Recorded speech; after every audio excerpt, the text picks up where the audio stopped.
You're watching 12 WKRC TV, a new generation of news. 12 Newsmakers starts now. Good morning and welcome to Newsmakers. During the first week in the White House, George W. Bush rolled out his education program. This week, he unveiled an initiative to create a new White House Office of Faith-Based and Community Initiatives, which will report directly to the President. The new program will distribute billions of dollars of federal money to charities and what the President refers to as faith-based organizations. We will encourage faith-based and community programs without changing their mission. We will help all in their work to change hearts. The President's plan would allow religious groups to receive federal funding for such things as after-school programs and drug treatment counseling. While speaking to leaders of the Catholic charities in Washington on Wednesday, the President elaborated his ideas. There is no way that government can create love. Love comes from a higher calling. Love is inspirational. But what government can do is fund and welcome programs whose sole intent is to change lives in a positive way. To explore the implications of this proposal, I am joined this morning by two people. Maureen Krah is a member of the administrative team of Catholic Social Services of Southwestern Ohio. She has over 30 years in the field, 26 of those as Director of Catholic Social Services in Butler and Warren counties. Bishop Michael Dantley is the pastor of Emmanuel Christian Fellowship in Bond Hill. Bishop Dantley also teaches in the education department at Miami University. Welcome to Newsmakers. Thank you. Hello, Dan. Maureen, let's start out by what's the range of services, very broadly now, of Catholic Social Services of Southwest Ohio, of the Archdiocese, and how much federal money, if any, comes to you at this point? Catholic Social Services is very family-based in its orientation, Dan. We provide services, everything from family counseling to service to the aging, to services for the poor, people in need of assistance to pay utility bills and clothing and other types of expenses. We have services to refugees who are living in our community, caregivers services. It's very, very broad-based.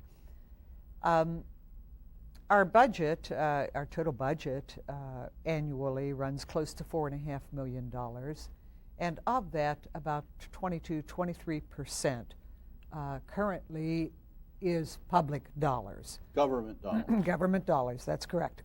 And some And portion it can be of a that mix. being federal. Yes, it can be a mix of state, local, and federal dollars. So the point here is that right now, even before this, there is already federal dollars flowing to church-sponsored, faith-based sponsored social service programs. Absolutely. And this has been the case, Dan, for decades. This is nothing new. Faith-based organizations, traditional social service organizations that are church-affiliated have really participated in the use of government funds to deliver services for a long time. Okay. Bishop Dantley, in your church, what's the situation in terms of delivery of social services? What's the scope? How would you describe it in your situation? Sure, we have taken a very serious approach to this whole issue of social services in our church. We have a separate 501c3 non-for-profit organization in our church that zeroes in on these kinds of social services initiatives. We have something called the GIRA Development Corporation, which looks at or deals with things such as housing for moderate to low-income families. In terms of building housing? Building houses. Okay, right. All right. Building housing for moderate to low-income families. And then we have the Exodus program, which is working with people who are either on welfare or who are unemployed or underemployed to get them working in the kinds of arenas that would be advantageous for them. So these are separate 501c3s, separate not-for-profit corporations that the church sets up, and then administers those programs through that. That's right. Does that mean those programs can apply for government dollars, including federal dollars? Sure. Now, and do you? We do. We do. We have applied to the city for funds, especially for our housing, as well as the Exodus program, and then we have also received contracts from the Department of Human Services with the county. Okay. And I think this is one of the things I wanted to get clear right from the beginning, because I think the press has not done a very good job in reporting. We're acting like somehow Bush's proposal sets up all kinds of new problems, and this is a very old pattern, as you said, for decades old. What do you think then is new about this proposal? Well, I think one of the things that's new is the really pushing this thing to the forefront, but also having to grapple with the church and state kinds of distinctions. We have not had difficulty differentiating between church and state with our programs because we do no proselytizing. And I think what's happening now is a fear that that's going to be the case for most of these faith-based organizations, when indeed delivery of the services is what we're after, as opposed to necessarily proselytizing. So I think the fear is that there's going to be a state religion or But is that because we put it in two different ways, because the administration hasn't made it clear that this is building on old traditions, or that the press has done a bad job in drawing distinctions that really, in many levels, have been already solved? I mean, what's your... Yes. You're saying, really, there isn't that much new here. There isn't that much new here. What about, Maureen, what do you think? Is there something new here? I very much agree with Bishop. There is not that much new. The effort here, I think, will be to bring perhaps more grassroots organizations into the delivery of service, organizations that are very close to the people who will use and who need the services. The other thing, Dan, that I hope is new is that this will be an influx of new dollars into critically needed human services. I hope that it will not be a transfer of funds or moving funds from existing human services, government human services, public services, things like TANF, the current TANF, or Medicaid.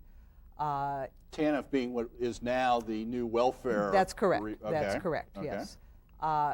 We do not want to see dollars moved from those critical services to be made available just in another direction. That doesn't solve any problem at all. What about this, though? Is one of the arguments that I've heard some people say is that, gee, the faith-based organizations or even the community-based organizations are better at delivery. They're more efficient. They're more effective than the government agencies, et cetera, et cetera. Is there some element of truth to that, do you think? I think there is. I think, first of all, that we are closer to the problem. And so we have a better fix on how to deal with the issues that are facing the people that we serve. I also think that we have far less overhead, and so the bureaucracy is really cut down where faith-based organizations and more grassroots organizations are concerned. And then I think we're also wanting to help the federal government or whomever to understand that if they help us by cutting out some of the red tape, we can get the services across much better than they can. And the final thing I'd like to say about that is we can also work to change people's hearts where the government can't legislate that, the government can't do that. We have the ability to work with people to not only get them, let's say, jobs, but to feel better about themselves in doing Without that. proselytizing. Without proselytizing. Yeah. Let's talk about some of those red tape sorts of things. What about the question of who you hire? If you're going to get federal dollars in these programs, which are not based on proselytizing, who do you hire? Can the Catholic Church have only a rule that they only hire Catholics, for example, or maybe only deliver services to Catholics? Is that permissible, and how does that operate now? It is neither permissible nor acceptable to Catholic Social Services, Dan. The people we hire are people who are demonstrated to be qualified for the position that we are hiring them for. There is no requirement that anyone who works at Catholic Social Services needs to be Catholic or even church affiliated, for that matter. Officially or unofficially? I mean, is that what's on paper, or is that how people are really That hired? is actually how it works. That is actually how it works. So there are non-Catholic people absolutely working for? Absolutely. The only criteria there is that there not be a conflict in a shared value system. We share, folks who are not Catholic share values that are important to those who are. So it's more of a shared value system, not necessarily a shared faith system. So could I say, in certain areas, you would not be interested in hiring someone who was adamantly pro-abortion? Yeah, that's probably correct, yes. Okay. Yes. What about in your situation? We follow the same kind of tact, and that is there are perhaps 30 people that are full-time in the Exodus Gyra mix. And are those two programs operating out of your particular congregation? Yes, they are. So 30 people, that's a Right. significant, this is not small, this is significant. That's exactly right. And we go after the people who can best serve the persons that the programs are geared for. We have, you do not have to be a member of our congregation to serve on that staff. We have persons from a variety of different churches, or some people who are not even members of a congregation who work for us. And the same, Dan, is true, of course, of the people who receive services. There's absolutely no religious requirement at all for people to receive services in faith-based organizations that I have any familiarity with at all. One of the things that's been suggested is that one of the motivations here of the Bush administration is to move dollars into some churches, some faith-based organizations that have traditionally been very wary and very distant from that kind of funding. Southern Baptists, for example, more evangelical, Do you think, from what you can tell about the program, that actually is one of the motivations? And do you think those churches are interested in becoming involved? Bishop Dantley? That's a good question. I said in the paper earlier this week that we have to be cautiously optimistic about this whole thing. I do believe there are a number of issues that need to be worked out. Sometimes churches are frightened by alliances with the government because we fear that there might be an overwhelming desire on the part of the government to influence us. And perhaps there are people who are saying vice versa, that the church will influence the government. I think that the Bush administration is going to have to be very creative in how they couch this whole faith-based initiative so that neither one of us is getting in the other's way, if that makes sense. And so I'm very interested to see how this whole thing plays out. And it's really very early still. It's very early. Very early. Very Yeah, early. you were about to say something? No, I was just going to kind of reiterate and support what the bishop is saying, that yes, I think there are many faith-based organizations out there that have much to offer. They are very creative people, very creative programs, and there is some fear, absolutely, on the part of some of these organizations of getting involved in any way whatsoever with government. They see it as intrusive, as controlling, as too highly regulatory. And there are a lot of And there's a lot of red tape that and comes there with is this. a great deal of red tape when you deal with the government. The government is a bureaucracy. The bishop alluded earlier to the fact that there's perhaps less bureaucracy within the faith-based organizations, but when you work with the government, you are into red tape and you are into meeting regulations, certifications, licenses, all of those things that are required, but you're into quality. I mean, that is the important thing, that the quality of services is there. Okay. We're out of time. Thank you very much. As this proposal rolls out and we get more specifics, I hope maybe you can come back and we can talk about how it's actually operating out there in the community. That would be wonderful. Thank you very much. Thank you. Thank you. Stay tuned. After the break, I'll be joined by one of the people who will be honored this coming Friday as a great living Cincinnatian.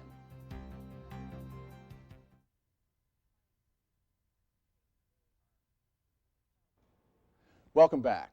Charles Sawyer, Frederick Geyer, Albert Sabin, Charles P. Taft, Patricia Corbett, Ted Berry, Charles Meacham. Pretty impressive group.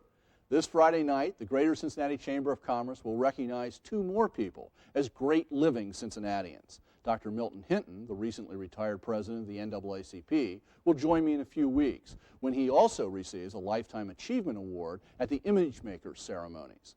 This morning, I am joined by Bill Keating. Mr. Keating has served as a lawyer, a judge, as U.S. Congressman, publisher of the Cincinnati Enquirer, among other things. In addition, he has supported dozens of civic and cultural efforts. Bill, welcome to Newsmakers. Thank you, Dan. Congratulations. Thank you very much. I don't want to so much focus on the past as past, but I'm interested in your views as much about the present. And you and I have talked at other times. Right now, given your observations about how decisions are made in the city, how even the city thinks of itself versus region and all of that, how decisions are made, who makes them, who's involved, versus maybe, say, 20 years ago or 25 years ago. Is there a difference in the process? Well, yes and no. Years ago, the city and the region wasn't spread out quite as much as it is. The population was divided a little differently. So it was more compact, and there was a more precise method of going through the process of raising funds for a charity or getting involved in some kind of a community activity. Today it's more widespread, and frankly that's good. I think we're really on the upswing again. These things are cyclical, you know, and your community is strong at some point.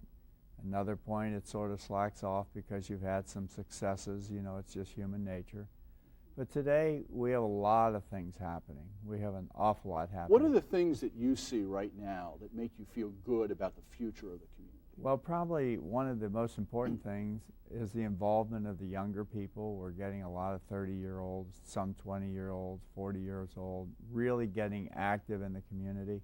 Main Street with the technology, all of those folks are involved. A.G. Lafley from Procter & Gamble has Bill Burley from Scripps involved in generating some kind of collaboration between the new economy in the area. We have the Metropolitan Growth Alliance, which is serving as a catalyst right now to bring people together, and it's been very successful in that regard, bringing the arts together, going across the river, which used to be 3 miles wide, and now it maybe is 100 feet wide. And we have people in northern Kentucky who want to help the southern Ohio people. You know, one of the organizations that's in that mix, and as you say, that mix has gotten a lot different, a lot more complex and different, but one of those organizations that you once served in was City Council, Cincinnati City That's Council. Correct.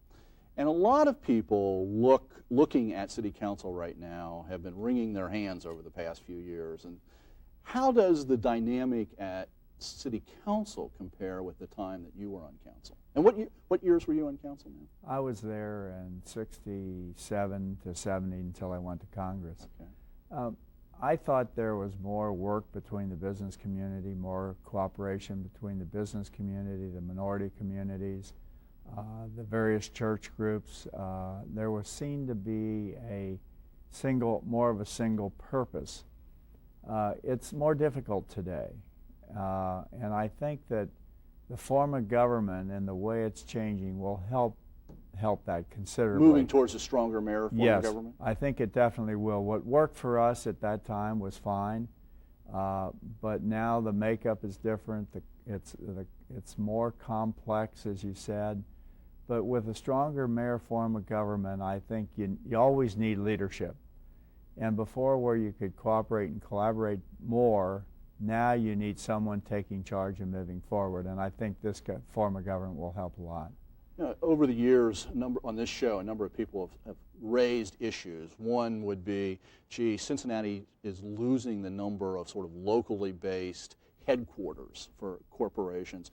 And even those that are here aren't as aren't as consistently led by people who grew up in this community and who are going to live here for the rest of their lives. Secondly, corporations are less likely to encourage younger. Now, this goes counter to what you were saying before, so I'm trying to see if there's some congruence here.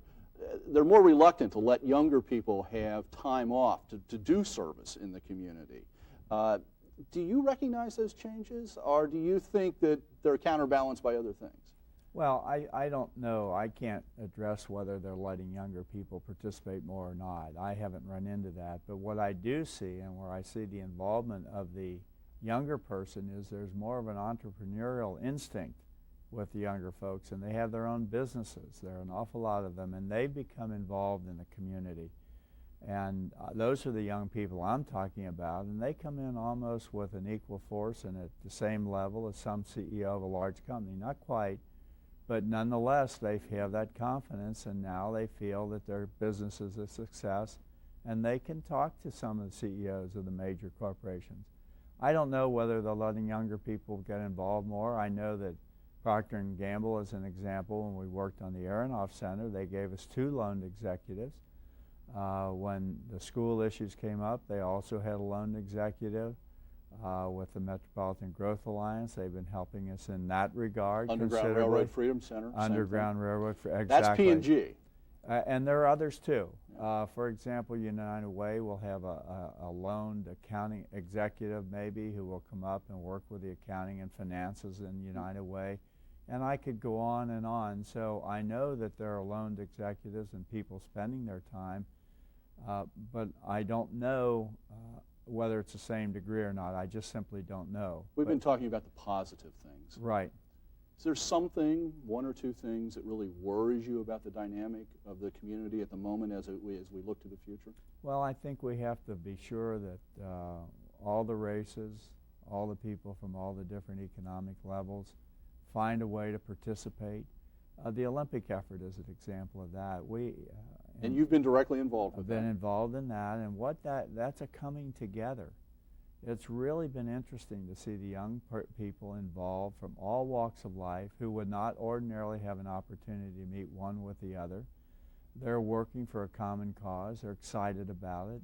The races, the religions, those are the kind of activities. I think the Metropolitan Growth Alliance is trying to achieve the same things. We're bringing legislators from both sides of the river together to talk. We're bringing different kinds of groups together, and we're serving as a catalyst. We're not trying to layer over, as a growth alliance, over somebody else and tell them what to do. Do you think this community needs to move towards more unified government structure? You know, I mean, that Metropolitan Growth Alliance certainly tries to deal with regional, and there's other regional efforts like that.